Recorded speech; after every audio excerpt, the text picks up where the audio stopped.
Hello students. So in the previous class, we people have seen the seed and the types of the seeds. Hello students. In the previous class, we people have seen the seeds concept, and also we have seen apart from that seed concept, we people have seen the development of the embryo, dicot embryo and the monocot embryo. Now, in the today's class, we are going to see the remaining concept. See, we people have started the post-fertilization, and in that post-fertilization, we people have seen the 4 steps, that is endosperm, embryo, fruit and the seed. So already you people have seen the 3 concepts, that is endosperm you people have seen, types of endosperm you people have seen, then embryo development you people have seen, that is the dicot embryo and the monocot embryo structure, and also we people have seen the process of seed and the types of seed. So if you remember, the 2 types of seeds are there, that is albuminous seeds and the exalbuminous seeds, and here albuminous seeds are those seeds which are made up of nutrition. Exalbuminous or non-endospermous seeds we will say. So non-endospermous seeds or exalbuminous seeds means those seeds which are completely, that means the seeds they have no nutrition in them. At the time of embryonic development, the complete absorption of the food material is done, complete absorption of the nutrition is done in them. So it is called as non-endospermic seeds. Okay. Now we are going to see apart from that fruits and the seeds concept. So what is the fruit here? Fruit is the ripened part of the ovary. As you people have seen about the definition of the seeds here. So fruit is the ripened part of the ovary. What is fruit here? Fruit, it is the ripened part of the ovary. It is the ripened part of the ovary or fertilized part of ovary, or we can say fertilized part of the ovary. What is fruit here? Ripened part of the ovary, or we can say fertilized part of the ovary. So here the ripened part of the ovary or fertilized part of the ovary means after the process of fertilization we are going to see the process of fruit formation. After the process of fertilization we are going to see the fruit formation. So here also in the PUC first year you will have seen the detailed knowledge of the fruit here. So if you remember, types of fruits are there, that is the simple fruit, aggregate fruit and the multiple fruit. So 3 types of fruits are there. Okay, 3 types of fruits are there, that is simple fruit, aggregate fruit, simple fruit, aggregate fruit, and here the third is there, that is multiple fruit we will say. The third one is the multiple fruits. So this detailed knowledge people have seen in the PUC first year. That is simple fruit knowledge you have, aggregate fruit knowledge you have, multiple fruit knowledge you have. If we see the simple fruit, once again 2 types are there. One is called as fleshy fruit and the other one is called as dry fruit. If we see the simple fruit, 2 types are there. One is called as fleshy fruit and the other one is called as dry fruit. So fleshy fruit is once again, it is having the types. Okay. Example of the fleshy fruit is mango. Okay. So mango is the best example to show you people the wall of the fruit, and even that it is not opening by itself even after drying also. That is the example of the fleshy fruit. Not only the mango, you can take the tomato also. Okay.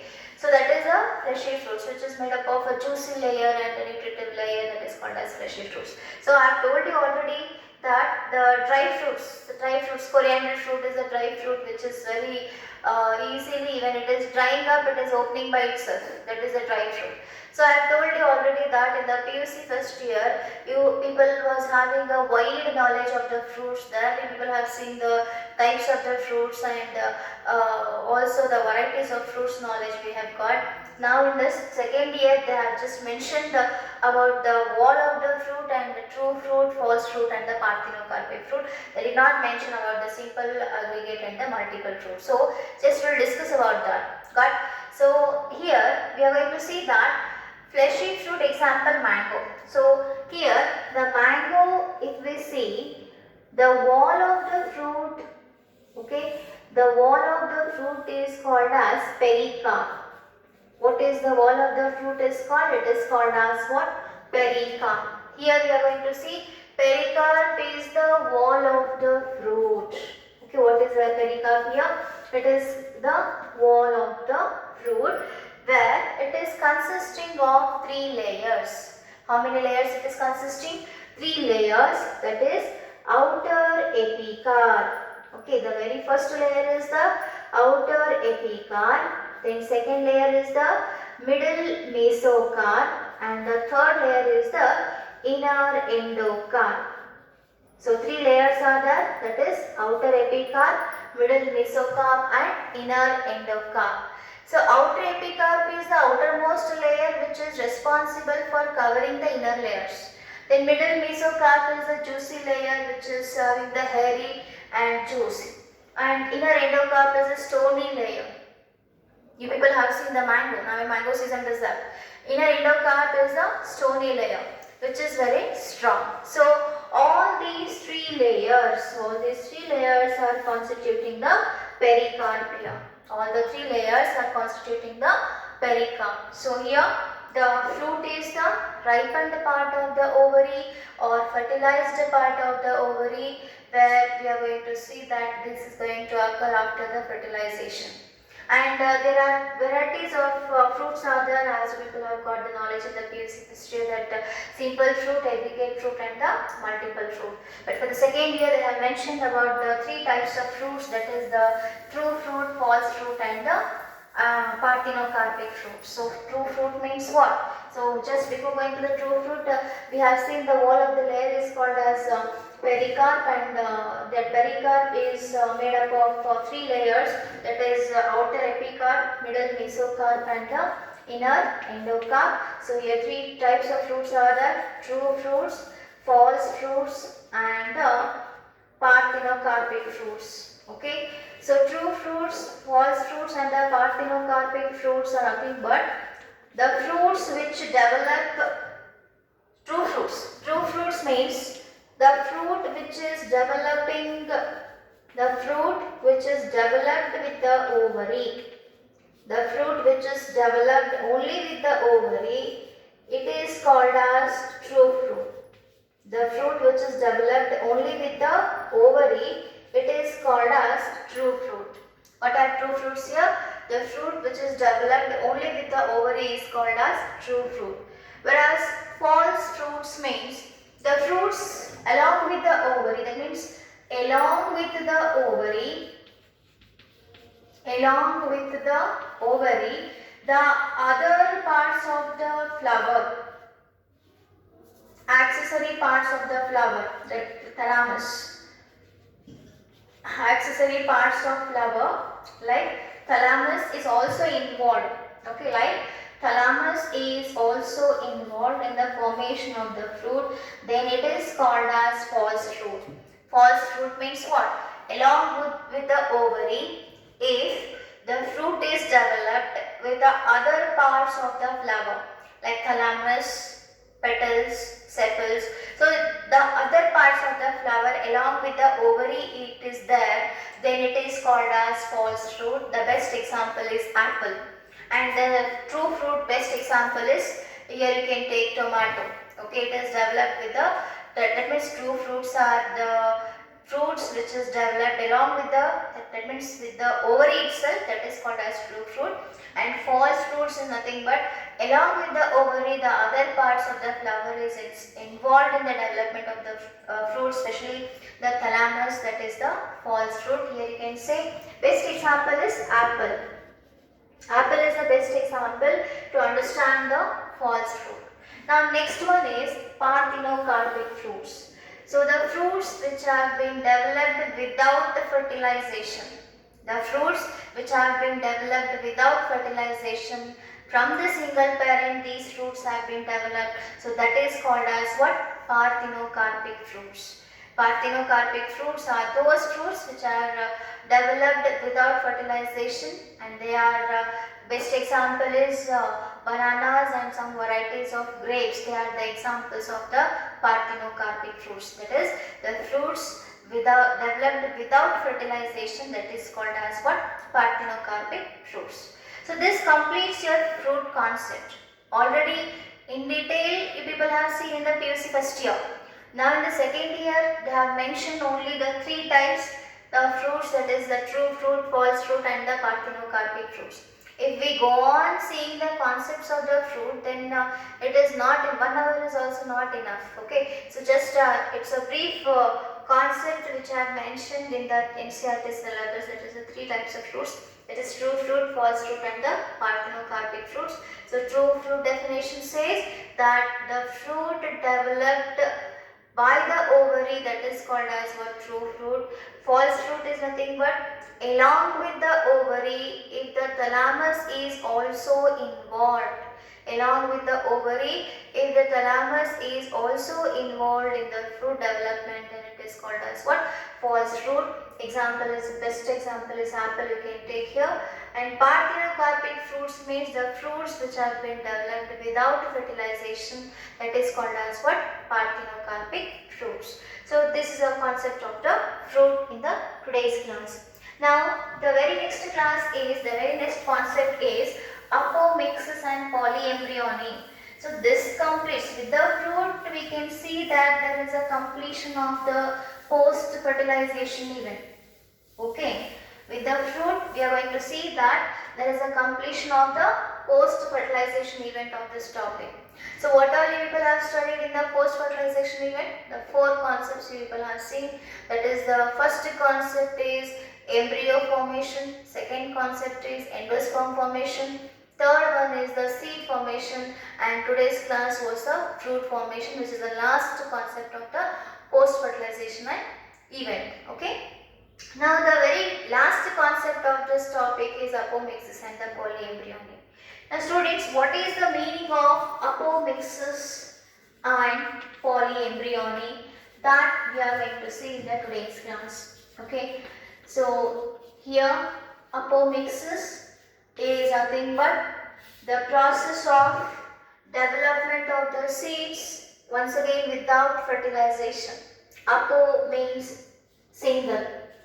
Okay, normally in the angiosperm we are going to see the amphimixis. Okay, in the angiosperm what we are going to see? Sexual reproduction, or we can say that it is amphimixis. Okay, amphimixis. What is that amphimixis? That is both male and female gametes are fusing over that. Both male and female gametes are fusing over that. That is called as what? Amphimixis, or we can say sexual reproduction. Okay, so usually the fruit development or the seed development occurs by this process. But in some of the fruits, okay, in some of the fruits, we can see that without undergoing the meiotic cell division, that means egg cell does not undergo meiotic cell division, and diploid egg cell is not going to undergo the process of embryo formation. Without all these processes, if the fruit development occurs or if the seed development occurs, then it is called as what? Apomixis. Apo means single. Okay, by the single parental cell we are going to see the development of the seed. That is the apomixis. And this concept was discovered by the scientist called as Winkler.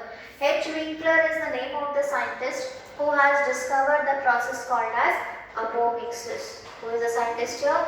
H. Winkler is the name of the scientist who has discovered the process called as apomixis. And here we are going to see this process, especially the apomixis process is seen in 300 species of plant bodies. It is seen in 300 species of plant bodies and nearly 30 families are there. Okay, nearly 30 families are there where the process of apomixis is followed. Okay, so nearly 300 species of the plant bodies are there which are following the apomixis, and the 30 families are there which are following the process of apomixis. Among them, that is among 30 families, mostly monocotyledons. Okay, among 30 families, mostly monocotyledons like Rutaceae is there. Okay, monocotyledons. Okay, especially monocotyledons. Poaceae, that is your wheat family, Rutaceae, then Liliaceae. So all these are the maximum we are going to see in the monocots. Of course, dicots are also there, like Solanaceae is there. Okay, but compared to the dicotyledons, we are going to see the process of apomixis in the monocotyledons. Okay, so once again I will repeat, please concentrate here. Apomixis means the production of the seed without fertilization. It is the process of production of the seed without fertilization, that is called as what? Apomixis. Apo means a single. Okay, so from the single cell, like it may be a synergids, it may be a antipodals, all these are the single cells which are present in the embryo cell. Or even sometimes what happens, the diploid zygote also is not going to, that means egg cell, without the fertilization the egg cell starts dividing. Okay, without the fertilization the haploid egg cell, by the hormonal changes, it starts dividing. Okay, like inducing of more number of auxin, it may be, then it may be the naphthalene acetic acid, NAA. These are the growth hormones. If they exceed in the plant body, then like this process is going to occur. Okay, so that's why we are going to see that process as the apomixis, and this concept was discovered by the scientist called as H. Winkler in 300 species of the plant bodies, and yearly there is the presence of 30 families, and among the 30 families the monocotyledons are the plant bodies which are following this process. And common example we are going to see, that is the Rutaceae, Poaceae and the Liliaceae, and even we can see this process in the dicotyledon also, but rarely we are going to see. And here also the common example is Solanaceae, like your brinjal family, brinjal will be there, potato will be there, that type of families will be following the apomixis. Okay, now apart from this, we have to see the one more term called as haploid apogamy. Okay, we have to see one more term called as haploid apogamy. Now what is haploid? Haploid means what? Single set of chromosome number. Okay, what is the haploid here? Single set of chromosome number. So haploid apogamy means if the seeds are developed,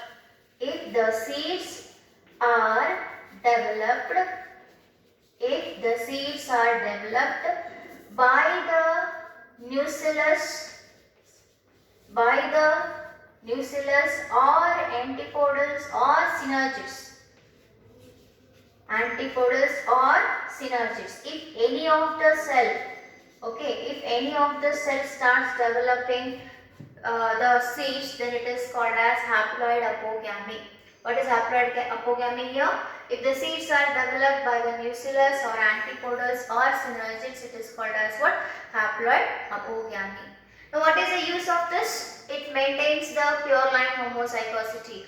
We are not going to see any genetic variables here. Variability will be not there. Okay, homozygous condition is maintained even in the offsprings also. If the seeds are in the dormant stage, that means in the resting stage, after the resting of the seeds, what happens? They will take for sowing in the fields. At that time, what happens? Farmers are going to get the pure line condition or homozygous condition seeds in the first generation.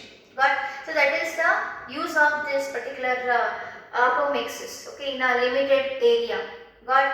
Otherwise, if we are growing these seeds in the atmospheric area or in the other field-like structure, then other unnecessary cross-pollination are also chances over there. But if they want the pure plant bodies, if they want the pure seeds, then they have to grow in a limited condition. Okay, that is the process of the above mixes. Now, next concept we are going to see, that is the polyembryony. What is the next concept here? Polyembryony. Now, what is the meaning of polyembryony? See, poly means many, is it not? Poly means what? Many.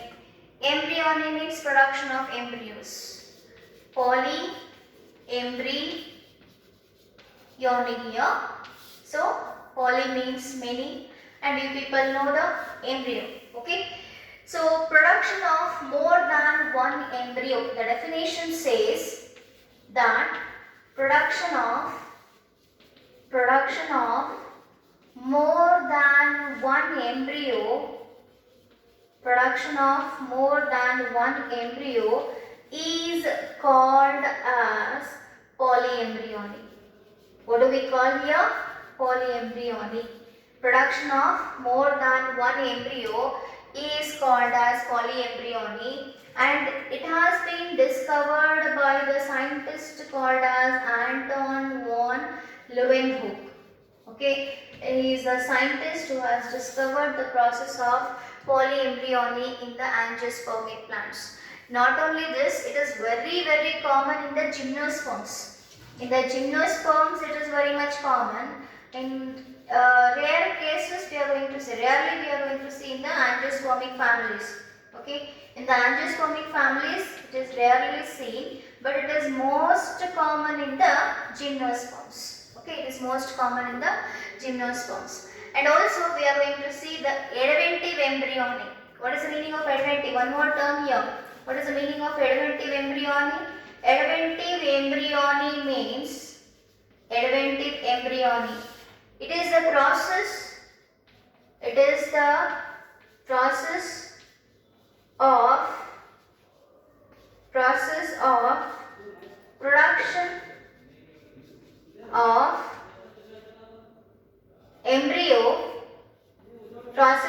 production of embryo by the integuments and the nucellus. Here also, by the integuments and the nucellus, it is called as edeventive embryony.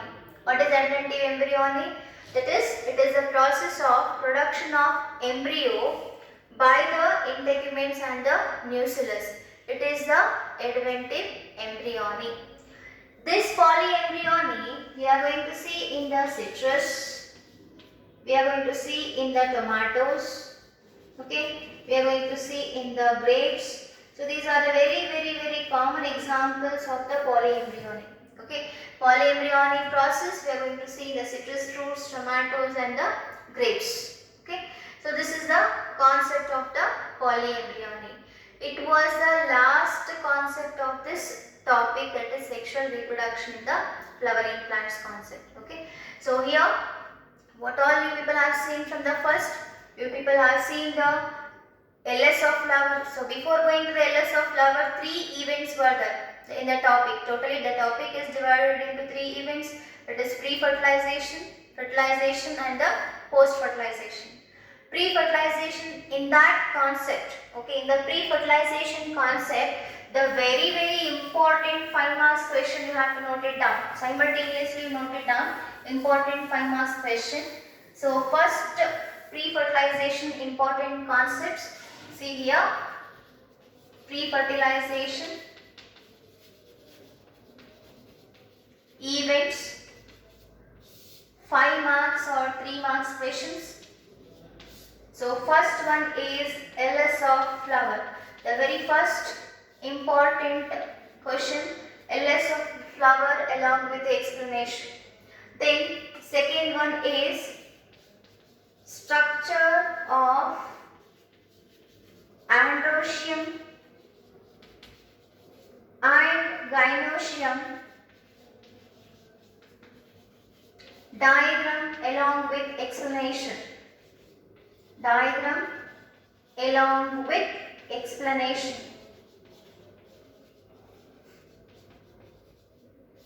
So it is once again 3 marks. So this one is 3 marks. Here instead of or you can take and 5 marks and 3 marks question. So this one is 5 mark, this one is 3 mark. Okay. Then the third one is TS of Enganter. TS of Enganter along with the sectional view. Along with sectional wave. So it is also called as microsporangium. It is also called as microsporangium, which is important for 5 marks. Okay, very important for 5 marks. Then the fourth one, TS of mature anther. TS of mature anther. Once again 5 marks. Okay. Then fifth one, the structure of pollen grain. So in one of the previous year we have seen that pollen grain structure is asked for 5 marks along with the explanation. So it is also very important along with the explanation. If only structure is there, it is important for 2 marks or 3 marks. Okay. So along with the explanation only you have to consider, that is 5 marks. Okay. Then the sixth one, structure of Inarthropus ovule. Structure of Inarthropus ovule or megasporangium.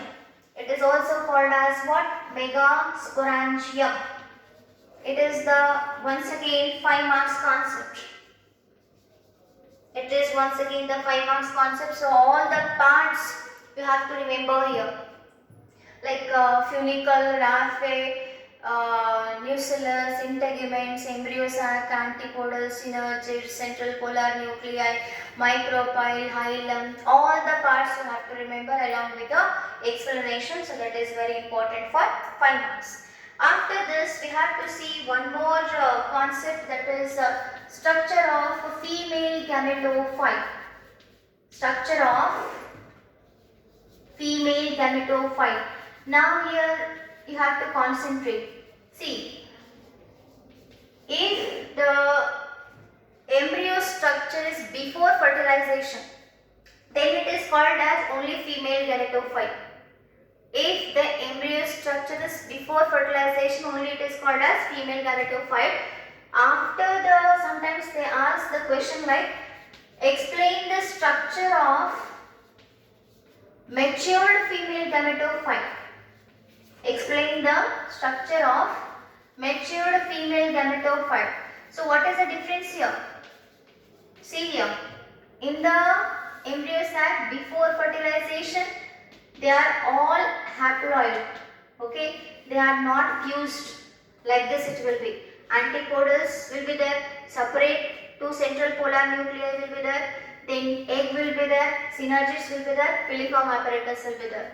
This is before fertilization, only the female gametophyte, or we can say embryo sac. Only the female gametophyte, or we can say embryo sac. Matured female gametophyte means, see here, difference here is, these are the antipodals that will be remaining as it is. So here secondary nuclei will be formed here, and here the zygote will be.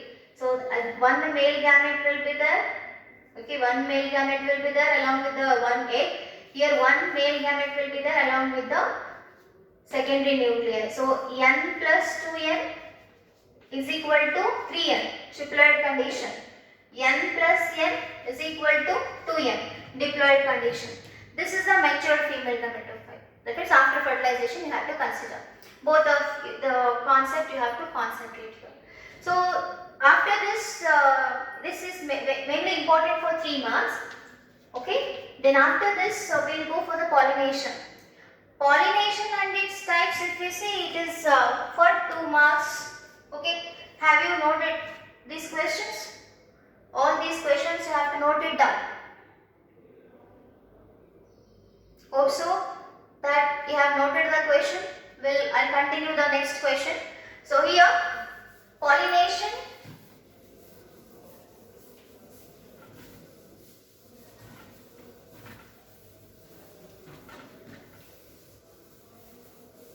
and its type is once again for 2 marks we are considering. 2 or pollination and its types if they ask, then only for 2 marks. Mentioning the names, okay? Only names. Only names for 2 marks. Along with the explanation for 3 marks. Pollination and its types along with explanation, it is for 3 marks. So they may ask for 2 marks or they may ask for 3 marks also. After this, people have to see the pollinating agents, but not that much important the pollinating agents, but the anemophilic flower, that how the flowers are adapted for the anemophilic condition. Anemophilic flower characters and pollination. It is important for 3 marks. Then hydrophilic flower characters and pollination. It is also important for 3 marks. So these are the very important concepts. Among these two, any one of the question is compulsory for the final exam. So you have to concentrate on this question. The next one is 7, 8, okay, 8, 9, 10. Next one, outbreeding devices.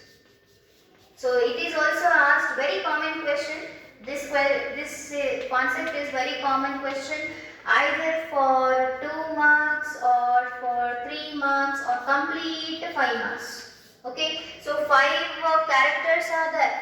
Among the 5 characters, it depends on the question paper setter or it depends on the examiner, that among the 5 characters they may tell you people to write only 2 characters, or they may tell you for writing 3 characters or complete 5 characters.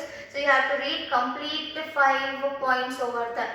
So outbreeding devices is very important concept. After outbreeding devices, we are going to see the pollen-pistil interaction. Yes, pollen-pistil interaction.